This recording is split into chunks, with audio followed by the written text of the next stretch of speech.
Pourquoi l'église de Sainte-Praxède est un mémorial important de la venue de Saint Cyril et Méthode à Rome? Parce que en 869, Saint Cyril y mourut dans le monastère grec que Pascal Ier avait fait construire. L'église de Sainte-Praxède a une importance majeure dans l'histoire de Rome, également parce que c'est une des premières églises de Rome. Au 5e siècle, on comptait 25 églises, dont Sainte-Praxède, Saint-Jean de Latran, la première église au monde, Saint-Clément. Lorsque Pascal Ier reconstruit l'église de Sainte-Praxède, il reconstruit également le monastère qui était à côté et le donne aux Grecs qui fuient Byzance. Il y a eu beaucoup de Grecs qui sont venus à Rome, c'est-à-dire des moines de langue grecque qui habitaient la partie orientale de l'Europe, parce que entre le 7e et le 10e siècle, il y a eu d'une part les invasions arabes et perses et d'autre part cette grave crise de l'iconoclasme à laquelle Pascal Ier a été particulièrement sensible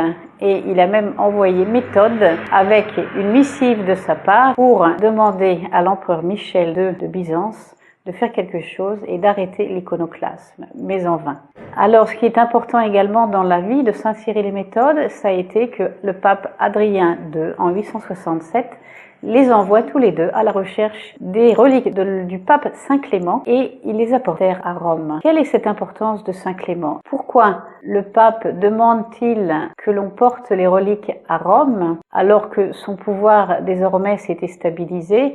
On peut voir dans l'église de Sainte-Praxède, par exemple, la représentation de la Jérusalem céleste sur le premier arc, qui était une réponse très claire à l'empereur carolingien Lothaire, en lui disant « Regarde que Louis le Pieux m'a donné les terres qu'il a conquises à Ravenne et qui, au départ, appartenaient aux Carolingiens. La Jérusalem terrestre se termine et la cité de Dieu restera éternellement. » Bien sûr, la Jérusalem céleste dans l'Apocalypse est l'image de l'Église. Alors on pourrait conclure avec Saint Clément. Cette figure importante, lui il meurt autour de l'année 100 en Crimée alors qu'il était né à Rome. Lorsque Cyril meurt, le pape lui fait des funérailles solennelles et son corps est déposé à côté de la tombe de Saint Clément. Je voudrais finir avec une citation de Daniel Rox, très belle, sur l'histoire de l'Église. Parce que ces moines priaient, parce que ces évêques agissaient, parce que ces saints étaient de vivants modèles, l'Église demeurait la seule force de civilisation du temps, la seule chance qu'eut encore la lumière de vaincre plus tard dans la nuit.